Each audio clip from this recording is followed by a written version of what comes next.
Diary, Sachin glacier, miscellaneous, the post, part 4। Marco Polo जब 1295 में वापस अपने मुल्क वीनस गया और उसने वहां जाके कुबलाई खान के दरबार में जो कुछ देखा था, तो अपने मुल्क वालों ने मार्को पोलो को कैद कर दिया। वजह ये बताइए कि जो तुम बता रहे हो वो वहां है ही नहीं, वो दुरुस्त नहीं, वो सच नहीं, तुम झूठ बोलते हो। उसको कैद में डाल दिया। कैद में उसको एक ऐसा दोस्त मिल गया, रस्टी कैलो उसका नाम था, और वो इटालियन था, वो भी कैदी था। वो किताबें लिखने का शौकीन था। मार्को पोलो ने फिर उससे किताब लिखाई जिसका नाम था ट्रेवल्स ऑफ मार्को पोलो, और ये दुनिया में बाद में बेस्ट सेलर बनी और कितने साल ये किताब जो है मशहूर आलम रही। तो मैं भी उसी तरह अगर आपको सचिन ग्लेशियर के बारे में बताऊं कि मैंने जो सचिन ग्लेशियर में देखा वो 30% सचिन ग्लेशियर का नहीं था, वो उसका 3% भी नहीं था। 10 times less than what Marco Polo saw in Kublai Khan court. Kublai Khan के बारे में बताता चलूं कि ये था तो मंगोल, लेकिन चाइना में इसने आके बहुत अजीबोगरीब काम किया और चाइना को सिविलाइज्ड कर दिया। तो ये स्टोरी मार्को पोलो और कुबलाई खान की चाइना की है।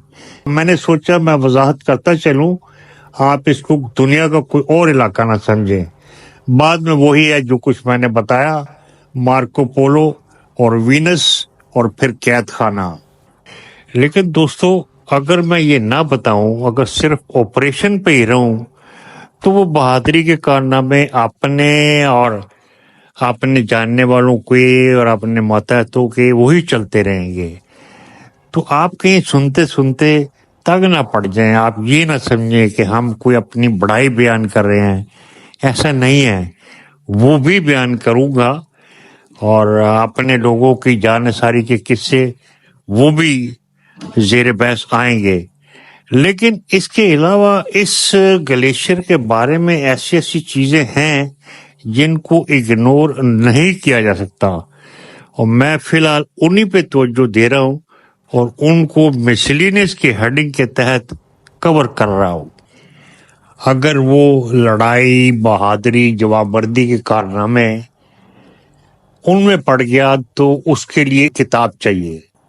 मैं ये अर्ज करता चलूं कि वो जो सेकंड पार्ट है ना, बहादुरी और जवाबवर्दी का, वो इतना लंबा और इतना वसी है कि अगर मैं पोस्टों के नाम ही गिनाना शुरू करूं आपको, तो वो सैकड़ों से ऊपर चली जाएंगी।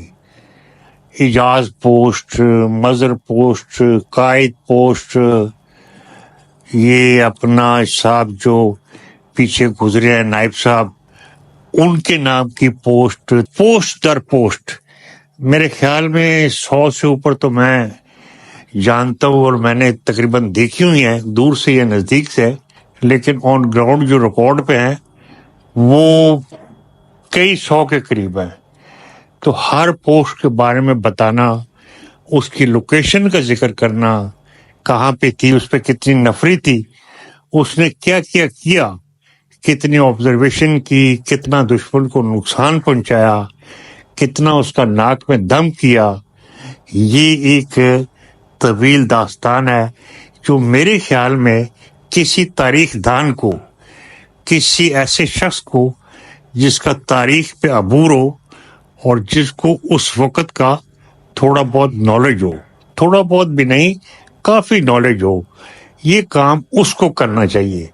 मैं तो जो कर रहा हूँ ये तो मैं मेमोरी बेस काम कर रहा हूँ, मैं तो उसको यूटिलाइज कर रहा हूँ, ये काफी नहीं है। इंपॉर्टेंट चीजें हैं, वो मिलिट्री ऑपरेशंस हैं जिनकी सीक्रेसी भी बहुत जरूरी होती है, वो मैं अपने तौर पे निगेट नहीं कर सकता, इसलिए मैं स्टेट में उनमें नहीं जाऊंगा, नहीं जा सकता।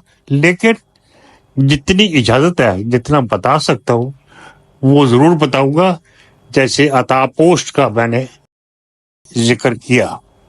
तो दोस्तों बात आ गई वापस, चूंकि मैंने कहा है कि वो मैं मिसलिनियस के चक्कर में रहूंगा, तो मिसलिनियस में जब आता हूँ तो मैं वापस चला जाता हूँ 1984 में, जब मैं था कंपनी कमांडर एक इन्फेंट्री बटालियन का, जिसको आज को पैमा रेजिमेंट कहा जाता है। उस वक्त 21 AK रेजिमेंट थी, और ये मैं अर्ज कर चुका हूं कि ये वो खुशकिस्मत बटालियन है जो सेक्शन पे जाने वाली सबसे पहली इन्फेंट्री बटालियन थी, और इस बटालियन को इस बात पे फख्र है।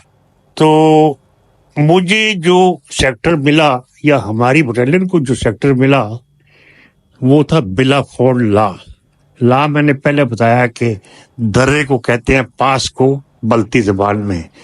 वैसे मैं ये बताता चलूं कि बल्ती जबान में बहुत से ऐसे अल्फाज हैं जिनके माने ही कुछ नहीं है। यानी गोमा कोई माने नहीं है, यारी कोई माने नहीं है, चुमक कोई माने नहीं है। ये अजीब बात है कि बल्तिस्तान वालों ने नाम तो रखे हुए हैं, लेकिन क्यों रखे हुए हैं, किस तरह रखे हुए हैं, किसकी वजह से रखे गए हैं, किसके नाम पे रखे गए हैं, किस निस्बत से रखे गए हैं, इसका कोई जिक्र नहीं है। चले, हमें इससे कोई गरज नहीं है। तो मेरी बटालियन को जो इलाका मिला वो था बिलाफोर्ड ला का। रास्ता जाता था गोमा, सबसे पहले आ जाए डैंसप, उसके बाद आ जाए गोमा, गोमा से आ जाए ग्यारी से आ जाए चुम्बक, चुम्बक के बाद कोई 2-3 बेस बनते थे रास्ते में रेस्ट करने के लिए, और फिर आता था बिलाफोर्ड ला का बेस कैंप। उस बेस कैंप में मैंने कंपनी लेकर जाना था। कंपनी तो जा ही नहीं सकती थी। जैसे मैंने पहले अर्ज किया कि जितनी कम नफरी उतना कम नुकसान। तो कंपनी तो होती है तकरीबन 150 आदमियों की, तो मैं तो 150 आदमी ले जा ही नहीं सकता था, सामान ही नहीं था। हाई ऑल्टीट्यूड का इतना सामान ही नहीं था। हम तो ठंडी वर्दियों में ऊपर गए हुए थे, और ये एक किस्म की खुदकशी थी। तो मैं खुदकशी के लिए इतने आदमी क्यों साथ ले जाता? मैं कम से कम आदमी साथ लेकर गया। तकरीबन 50 के करीब आदमी थे जो मेरे पास ऊपर बिलाफोर्ड ला की पोस्ट पे थे। उस बिलाफोर्ड ला की पोस्ट की सिचुएशन जहां पे मैं था, वो कुछ इस तरह थी कि एक बहुत बड़ा बोल्डर था जिसके पीछे हम अपने आप को कवर देते थे जब दुश्मन की तरफ से आर्टिलरी या कोई और फायर आता। इसके अलावा एक प्लेन पैच था, बर्फ थी, हार्ड बर्फ, लेकिन तकरीबन 100 गज के करीब करीब लंबी एक पट्टी थी, वो हमें मिल गई। और वही पट्टी तकरीबन 50 से 60 गज चौड़ी थी, यानी 100 गज लंबी और 50 से 60 गज चौड़ी। ये बेहतरीन पट्टी थी। मेरी नफरी जो 50 के करीब थी, उसके रहने के लिए, उसके टेंट लगाने के लिए, उसके इग्लू रखने के लिए, उसके राशन के लिए, उसके एमुनिशन के लिए, उसके लिविंग के लिए ये बेहतरीन पैच हमें मिल गया। इसमें मेरी कोई वो नहीं थी, या हमारी कोई वो कारगुजारी या कारनामा नहीं था। ये हमसे पहले हमारे कमांडो वाले, प्रोबेबली ये 1 कमांडो बटालियन थी, ये उसके लोग थे जो ये जगह को साफ कर गए हुए थे, वो भी इधर रह के गए हुए थे। तो दोस्तों यहां तक मुझे फिलहाल इजाजत दीजिए, मैं जल्द दोबारा हाजिर हूंगा। कर्नल रिटायर्ड अख्तर मजीद भट्ट, जुलाई 2025, लाहौर। अल्लाह हाफिज।